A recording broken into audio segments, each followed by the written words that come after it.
오늘 우리에게 주신 하나님의 말씀 보겠습니다. 계속해서 사도행전 12장 18절에서 25절에 있는 말씀입니다. 사도행전 12장 사도행전 12장 18절에서 25절에 있는 말씀입니다. 저와 여러분이 한 절씩 교독하도록 하겠습니다. 날이 새매 군인들은 베드로가 어떻게 되었는지 알지 못하여 적지 않게 소동하니 헤롯이 그를 찾아도 보지 못하매 파수꾼들을 신문하고 죽이라 명하니라. 헤롯이 유대를 떠나 가이사라로 내려가서 머무니라. 헤롯이 두로와 시돈 사람들을 대단히 노여워하니 그들의 지방이 왕국에서 나는 양식을 먹는 까닭에 한 마음으로 그에게 나아와 왕의 침소 맡은 신하 블라스도를 설득하여 화목하기를 청한지라. 헤롯이 나를 택하여 왕복을 입고 단상에 앉아 백성에게 연설하니 백성들이 크게 부르되 이것은 신의 소리요 사람의 소리가 아니라 하거늘 헤롯이 영광을 하나님께로 돌리지 아니하므로 주의 사자가 고치니 벌레에게 먹여 죽으니라. 하나님의 말씀은 흥황하여 더하더라. 바나바와 사울이 부조하는 일을 마치고 마가라 하는 요한을 데리고 예루살렘에서 돌아오니라. 아멘. 요즘 세상을 바라보면 참 불공평한 것처럼 보입니다. 의인보다 죄인이 세상에서 형통하는 것 같고 착한 사람보다 또 악한 사람이 명예와 권력과 부를 얻는 것처럼 보이죠. 신실하고 성실하게 살아가는 자가 오히려 고난 속에서 살아가는 것을 보기도 하고요. 그래서 어쩌면 세상이 이렇게 불공평한 것일까 생각이 드는 것입니다.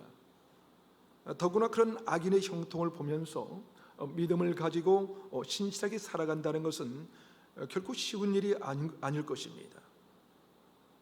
욥기에 대한 책을 쓴 리처드라고 한 신학생이 필립 얀시의 추천을 받아 책을 출간할 수 있는 좋은 기회를 얻었습니다. 그 신학생의 쓴 글은 필립 얀시가 생각하기에도 너무나 좋은 글이었습니다. 그런데 책의 출간을 앞두고 리처드라는 그 청년이 갑자기 필립 얀시를 만나자고 하더니 이렇게 얘기합니다. 선생님이 저에게 화를 내셔도 좋습니다. 속았다고 생각하셔도 좋습니다. 선생님께서 추천서를 써주신 책이 이제 다음 달이면 출판이 되어 나오게 됩니다. 그런데 이제 저는 그 책에 쓴 내용을 더 이상 믿지 않습니다. 잠시 말을 멈추더니 그가 다시 말합니다. 나는 하나님을 증오합니다. 아니, 나는 하나님을 믿지도 않습니다. 잠시 침묵이 흐르다가 그가 다시 자신의 이야기를 꺼내기 시작했습니다. 부모님이 이혼하지 않도록 모든 일을 다하며 기도했지만 하나님이 응답하지 않으셨습니다. 믿음에 대해 배우기 위하여 히튼 대학에 들어갔지만 하나님으로부터 아무런 음성도 듣지 못했습니다. 직장을 구할 때 자신을 고용하겠다고 했는데 다른 사람을 고용해서 저는 빚더미에 올라앉게 되었습니다.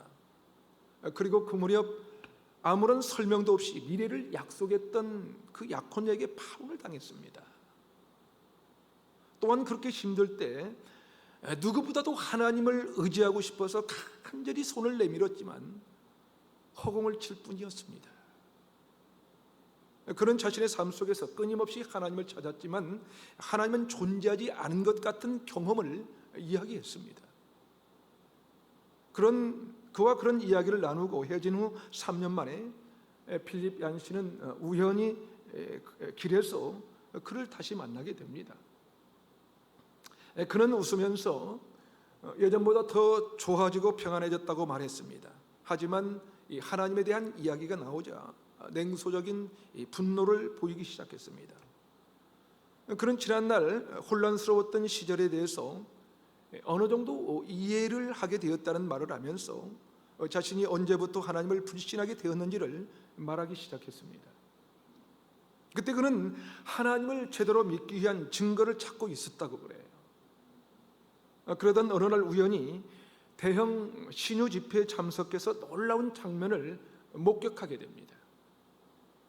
폐암에 걸려 헬기로 실려온 그 환자인 한 내과 의사가 캐서린 쿨만이라는 목사의 집회에서 기도를 받고 걷기 시작한 거예요.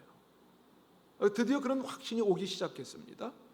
이것이야말로 하나님이 살아계신다는 분명한 증거라고 생각했기 때문이었어요. 그런 즉시 무대 위에서 그 치유의 기적을 경험한 내과 의사의 연락처를 알아내어 집회가 끝나자 설레이는 마음으로 그의 집에 전화를 했습니다. 그러나 그런 전화를 통해서 엄청난 이 충격을 받습니다. 내과 의사를 바꿔달라고 요청하자 전화를 받은 여자가 말을 잇지 못한 채 한참 시간이 지난 뒤 이렇게 말했기 때문입니다.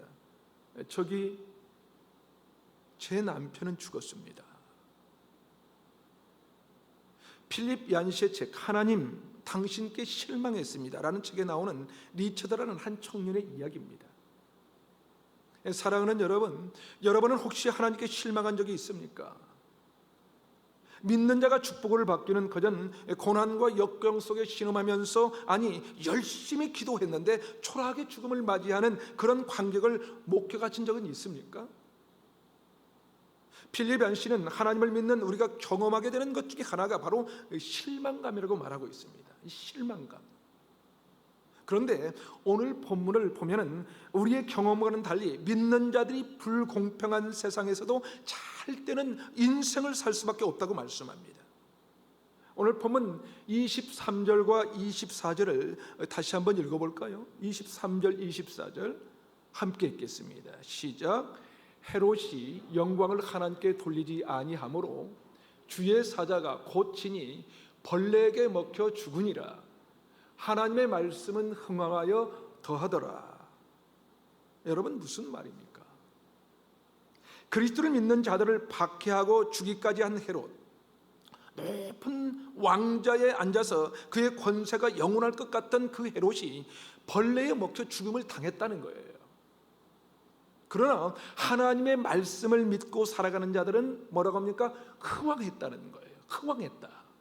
다시 말해서 하나님을 믿지 않는 자들이 세상에서 떵떵거리면서 잘 사는 것 같지만 사실은 그렇지가 않다는 것입니다. 그렇습니다. 믿음이 승리합니다. 믿는 자가 이기는 거예요.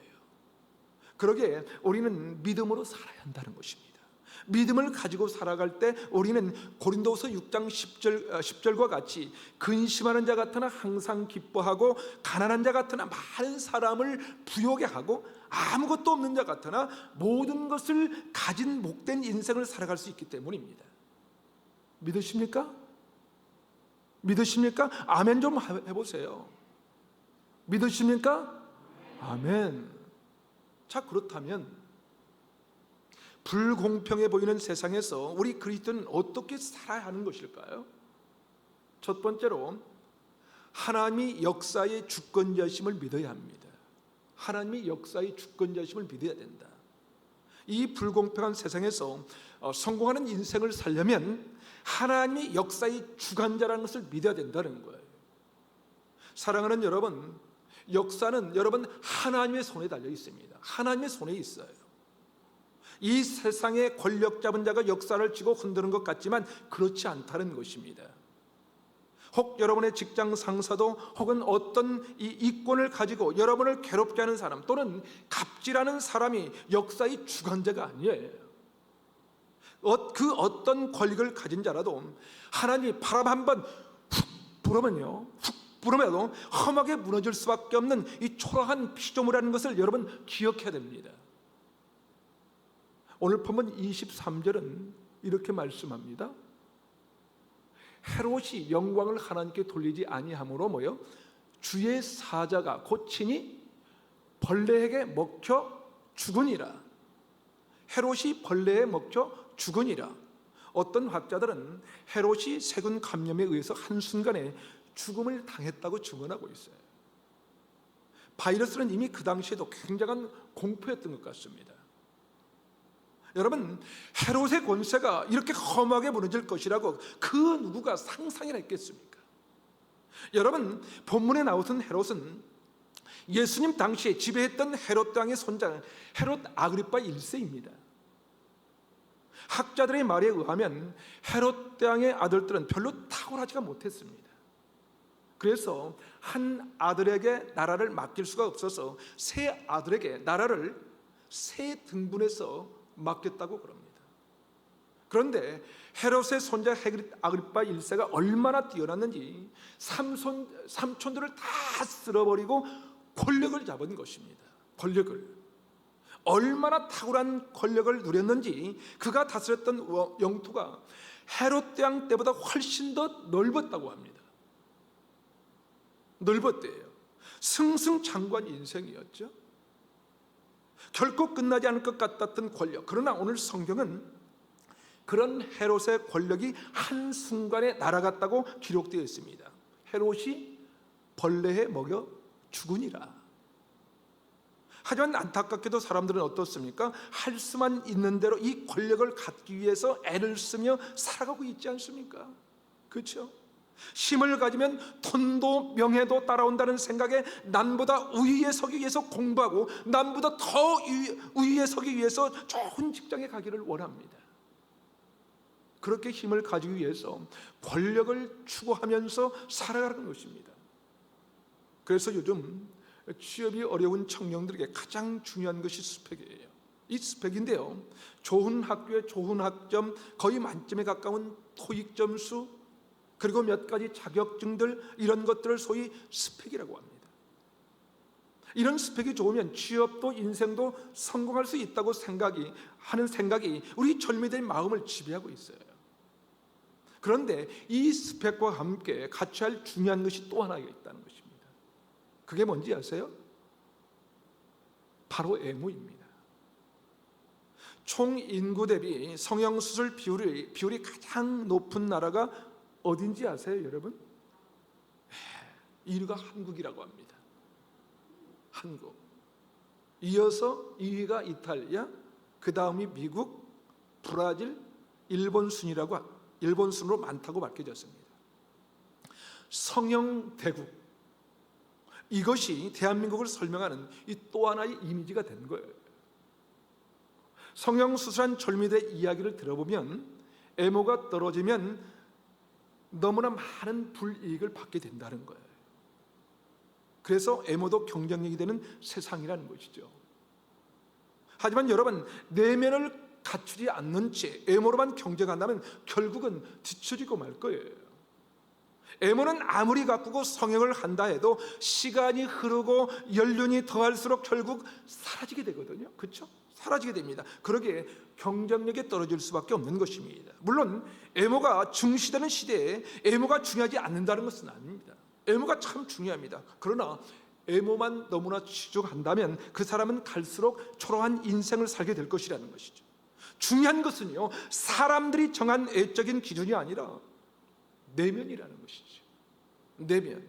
사랑하는 여러분, 그렇다면 이 권력과 명예 그리고 돈이 우리가 평생 믿고 의지할 만한 것들이 될 수 있을까요? 우리가 믿고 의지할 분은 역사의 주관자이신 하나님이십니다. 하나님이에요. 그분만이 우리의 역사의 수레바퀴를 돌리고 계십니다. 그러기에 그분만을 우리가 의지해야 된다는 것이죠. 헤롯처럼 한순간 험하게 죽음을 맞이하고 싶지 않다면, 인생의 세월이 갈수록 초라한 그런 인생을 살고 싶지 않다면, 역사의 주관자 되시는 하나님, 그 하나님을 우리가 신뢰함으로 주어진 삶 속에서 만족하면서 살아야 된다는 것입니다. 그것이 불공평해 보이는 세상에서 그리스도인의 삶의 자세라는 거예요. 다시 말해서 인생을 우리가 행복하게 살 수 있는 첫 번째 비결입니다. 한 걸음 더 나가서 불공평해 보이는 세상에서 우리 그리스도인들이 어떻게 살아가야 하는 것일까? 두 번째로 하나님의 영광을 위하여 살아야 합니다. 하나님의 영광을 위하여. 사랑하는 여러분, 하나님의 역사의 주권자인 것을 믿으십니까? 정말로 믿으십니까? 그렇다면 왜 불평이 나오는 것일까요? 왜 나옵니까? 왜 원망하는 마음이 일어나는 것일까요? 우리 입술에서 원망과 불평이 있다는 것은 다시 말해서 하나님 나한테 왜 이러십니까? 하나님 왜 이러세요? 라는 질문을 갖고 있다는 것은 하나님께서 역사의 주관자라는 것을 믿지 못하는 것이 아닐까요? 그렇지 않나요? 사실 많은 사람들이 하나님이 역사의 주권자인 것을 믿지 못합니다. 왜일까요? 왜 그렇습니까? 나 자신이 바로 역사의 주권자라고 믿기 때문에 그래요. 나 자신이 역사의 주권자라는 거예요. 다시 말해서 자신이 내 삶의 주권자라고 착각하기 때문입니다. 이런 사람들의 특징이 있는데요, 그것은 하나님의 영광이 아니라 자신의 영광을 위해서 산다는 것입니다. 그 대표적인 사람이 바로 헤롯이었어요. 본문 23절을 다시 한번 읽어볼까요?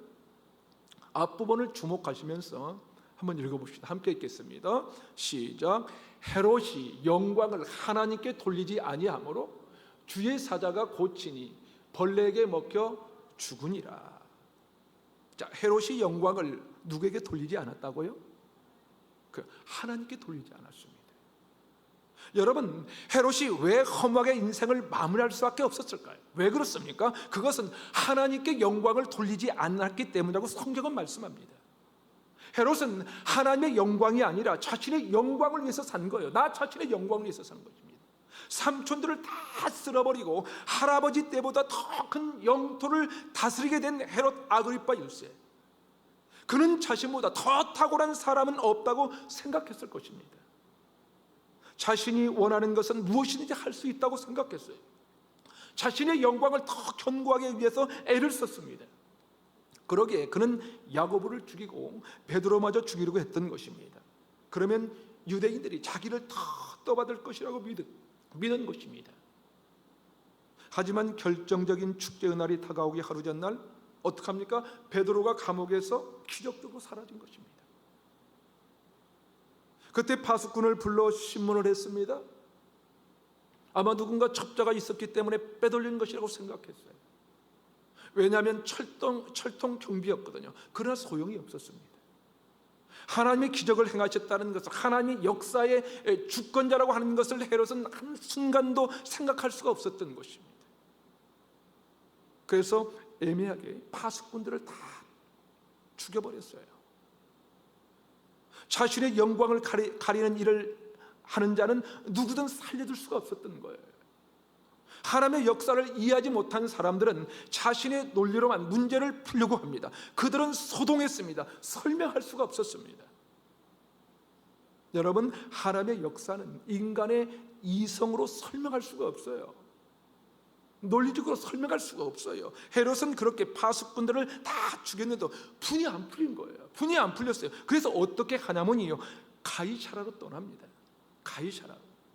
왜냐하면 가이사라는 헤롯 아그리파 1세의 할아버지인 헤롯 대왕이 로마 황제의 관심을 사기 위해서 건설한 항구 도시였거든요.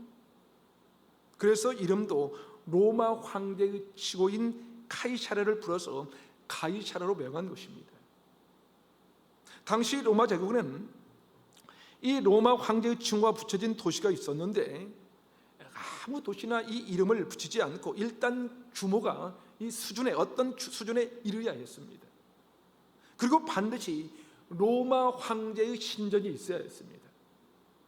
무슨 말이냐면요, 가이사라는 황제를 신으로 떠받드는 황제의 도시였다는 것입니다. 그렇다면 헤롯 아그리파 1세는 왜 그곳으로 간 것일까요?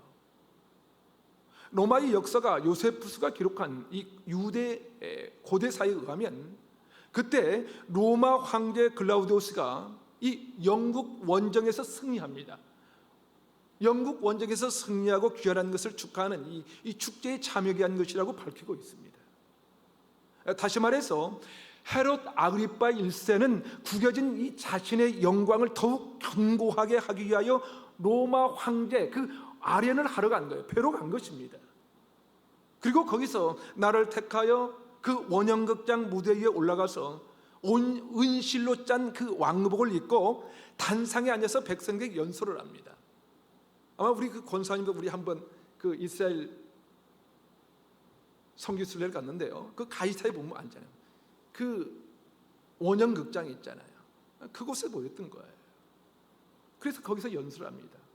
그러자 베드로의 일로 상한 헤롯의 마음이 치유되는 것 같았어요. 치유되는 것 같습니다. 자신의 영광이 만천하에 드러난 것 같았습니다.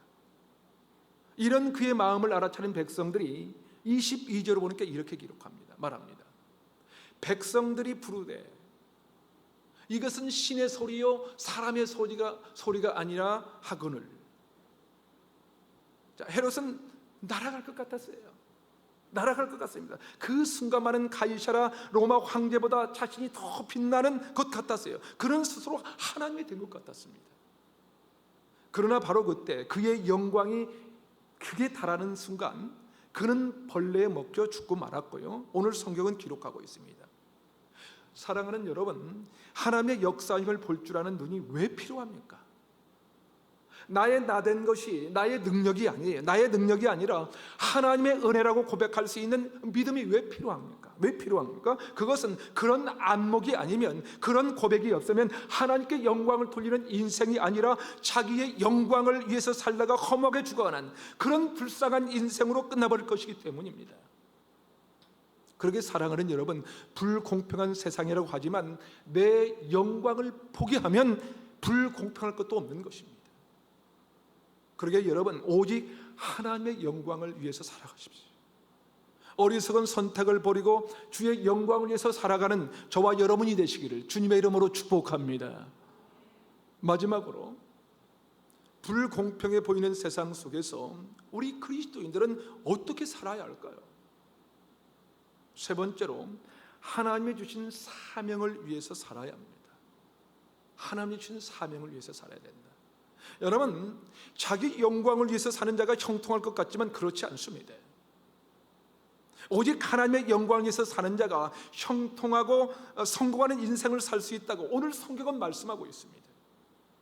본문 24절을 다시 한번 읽어볼까요? 24절 함께 읽겠습니다. 시작. 하나님의 말씀은 흥황하여 더하더라. 다시 한번이요. 하나님의 말씀은 흥황하여 더하더라. 아멘. 자, 여러분, 이 말씀을 믿으시기를 주님의 이름으로 축복합니다. 헤롯이 흥하는 것 같지만 본문은 뭐예요? 결국 말씀대로 사는 사람들이 뭐랍니까? 흥황해지고 있는 것을 보여주고 있지 않습니까? 그런데 여기 중요한 것이 있습니다. 흥황하는 인생, 성공하는 인생을 살아가고 있는 사람들의 모습이 어떻습니까? 그것은 우리가 기대하는 것과는 거리가 멀다는 것입니다. 거리가 멀어요. 본문 25절은 흥황했던 사람들의 모습을 이렇게 기록하고 있습니다. 25절을 한번 봅시다. 25절 다 같이 한번 읽어보겠습니다. 시작. 바나바와 사울이 부조하는 일을 마치고 마가라는 요한을 데리고 예루살렘에서 돌아오니라. 여러분, 흥황하는 인생이 지금 뭐하고 있습니까? 다시 말해서 바나바와 사울이 뭐하는 일을 마쳤다고 합니까? 부조하는 일을 마치고 마가라고 하는 요한을 데리고 예루살렘으로 돌아왔다는 거예요. 예루살렘으로. 정말 헤롯에 비하면 너무나 초라하지 않습니까? 그렇죠? 이들 일행이 돌아오는 것을 누가 보고 있을까요? 보지 않았어요. 이들이 돌아온 길에는 마차도 없었고요, 은시로 짠 왕복도, 감탄하는 청중의 박수 소리도 없었습니다. 그들은 자신들에게 맡겨진 사명을 감당하다가 돌아오는 것이었습니다. 예루살렘 교회 교인들이 핍박과 기근으로 힘들어져 있다는 것을 알고 그들에게 구제 헌금을 하고 돌아오고 있는 것입니다. 그저 묵묵히 자신의 사명을 감당하고 돌아오는 길이었어요. 흉년이 들어 살아가기가 힘든 형제들을 돕기 위해서 섬김의 발걸음을 옮기고 있을 뿐이었습니다. 그러나 성경은 하나님이 주신 사명을 감당하는 이 모습이야말로 성공하는 인생, 행복한 인생의 모습이라고 보여주고 있습니다. 그것을 어떻게 아냐고요? 그것을 이해하기 위해서는 이 구절에 대한 배경을 이해합니다. 여러분, 이 구절은 연대기적으로나 문맥적으로 잘 맞지가 않아요. 먼저 문맥을 살펴보면 이 구절은 사도행전 11장 30절 다음에 와야 잘 이어지고 문맥이 맞습니다. 바나바와 사울이 부조를 하고 예루살렘교로 떠났던 적이 언제였죠? 언제였어요? 사도행전 11장 29절과 30절에 보면 이렇게 기록합니다. 제자들이 각각 그 힘대로 유대 사는 형제들에게 부조를 보내기로 작정하고 이를 실행하여 바나바와 사울의 손으로 장로들에게 보내니라. 연대기적으로 좀 이상합니다. 그렇죠? 이상하죠. 로마 황제 글라우디오 통치기간 중 대흉년 그 팔레스타인 지역을 휩쓴 것은 AD 46년에서 48년 사이고요, 헤롯 아그리파 1세가 죽은 것은 그보다 앞선 AD 44년입니다. 그러니까 이 대흉년이 들기도 전에 헤롯은 이미 벌레에 먹혀 더 이상 이 세상 사람이 아니었다는 거예요. 맞죠? 무슨 말입니까? 이 사도행전을 기록한 누가가 이 구절을 이렇게 배치한 데에는 중요한 의도가 있다는 거예요. 그렇다면 그 의도가 무엇일까? 그 의도가 무엇입니까? 그것은 자기 영광을 위하여 살아가는 헤롯의 일생과 하나님의 영광을 위하여 살아가는 바나바의 일행의 그 삶과 마지막을 어떻게 합니까? 대조하기 위함이었다는 것입니다.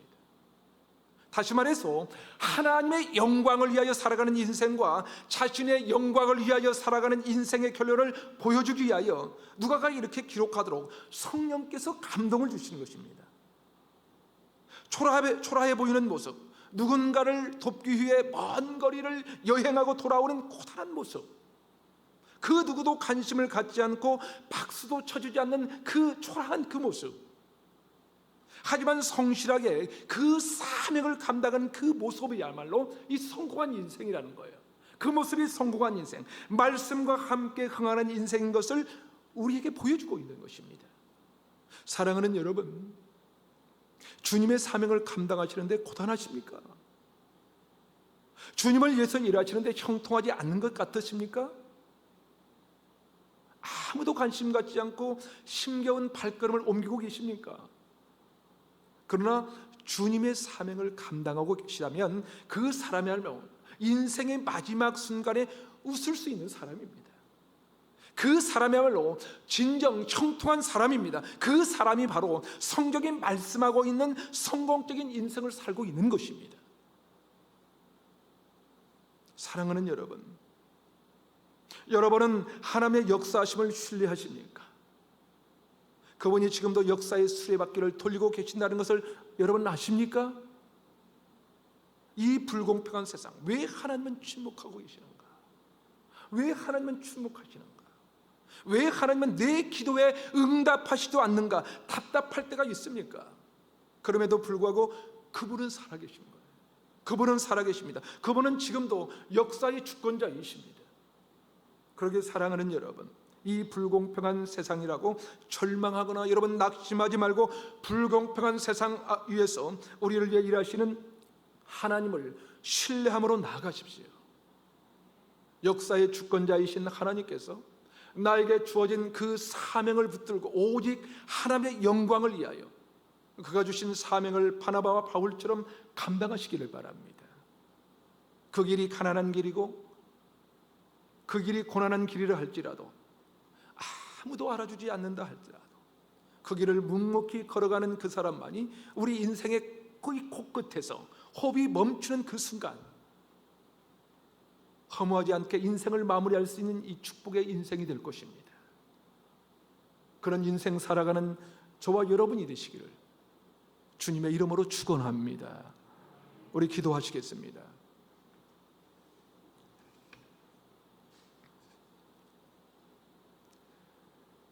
이 시간 우리 함께 기도하실 때에 하나님 아버지, 세상이 참 불공평한 것 같고 그런 세상 속에 참된 그리스도로 살아가는 것이 참 어렵습니다.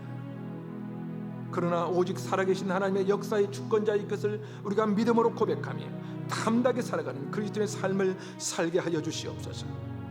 특별히 우리 청년들이 세상의 스펙도 중요하지만 하나님의 이끄시는 삶의 스토리를 써가는 복된 인생 되게 하시고 그들을 통해 세상에 살아계신 하나님을 목도하도록 인도해 주시옵소서. 무엇보다도 우리가 모든 일에 하나님의 영광을 살게 하시고 바나바와 바울처럼 하나님의 주신 사명을 잘 감당하며 그 사명을 기쁘게 살아가는 복된 그리스도인이 되게 하여 주시옵소서. 특별히 우리 교회 주신 사명 온전히 이루게 하시고 21세기 사도행전의 역사가 우리 루야교를 통해서 나타나게 하여 주시옵소서. 우리 이 시간 한번 주신 말씀을 생각하면서 주님의 이름을 한번 부르고 통성으로 우리 한번 기도했으면 좋겠습니다. 주님 한번 부른 다음에 기도합니다. 주여! 오 살아계신 하나님 아버지, 하나님, 세상이 참 불공평한 것 같고 그런 세상 속에 참된 그리스도로 살아가는 것이 참 어려운 것을 우리가 알고 있습니다. 하나님, 그러나 오직 살아계신 하나님의 역사의 주권자의 것을 우리가 믿음으로 고백하며 나갈 수 있도록 우리를 붙잡아 주시옵소서. 하나님, 담대하게 살아가는 그리스도의 삶을 살아갈 수 있도록 우리를 인도하여 주시옵기만을 기도하고 원합니다. 하나님 아버지, 특별히 우리 청년들이 세상의 스펙도 중요하지만 하나님의 이끄시는 삶의 스토리를 써가는 복된 인생이 될 수 있도록 그들을 통해 세상이 살아계신 하나님을 목도하도록 인도하시고 역사하여 주시옵소서. 아버지 하나님, 무엇보다도 우리가 모든 일에 하나님의 영광을 위해 살게 하여 주시옵소서. 바나바와 바울처럼 하나님의 주신 사명을 잘 감당할 수 있도록 우리를 붙잡아 주시옵소서. 그 사명의 길을 기쁘게 살아가는 복된 그리스도인들이 다 될 수 있도록 하나님 인도해 주시옵기만을 기도하고 원합니다. 전능하신 하나님 아버지, 특별히 우리 루야교회 아버지 하나님, 온전히 아버지 그 사명을 주신 줄 믿습니다. 하나님, 그 사명 주신 것을 온전히 이루게 하여 주시옵시고 21세기 사도행전의 역사가 우리 루야교회를 통하여 나타날 수 있도록 우리를 마음껏 사용하여 주시고 주님 인도해 주시옵기만을 기도하고 원하오니 하나님 도와주시옵소서. 오 주님, 역사하여 주시옵소서. 역사의 주관자 되시는 하나님 아버지, 우리의 논리와 우리의 생각으로 하나님의 역사를 다 이해할 수 없고 설명할 수 없음을 이 시간 고백합니다. 그러나 하나님은 분명히 살아계시고 역사하신 것을 믿습니다. 불공평한 것 같은 세상, 그러나 그 가운데 역사하시는 하나님 아버지, 그런 세상 속에서도 그리스도의 사명을 이루며 살게 하시되 오직 하나님의 영광을 위해 살도록 인도해 주시옵소서. 특별히 우리 청년 세대를 기억해 주시옵소서. 이 시대의 청년들이 참으로 어렵고 힘든 세상입니다.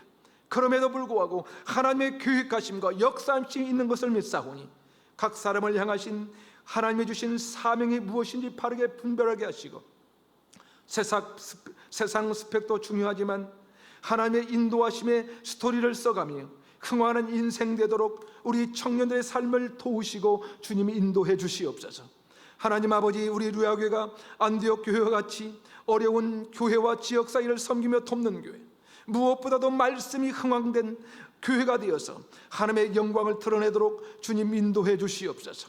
특별히 우리 루야교회에서 바나바와 바울과 같은 신실한 일꾼들이 세워지고 파송되도록 이끄시고 역사해 주시옵소서. 우리에게 귀한 사명 맡겨주시고 그렇게 사용해 주시기를 간절히 원하옵고 교회의 주인 되신 우리 주 예수 그리스도의 이름으로 기도하옵나이다. 아멘.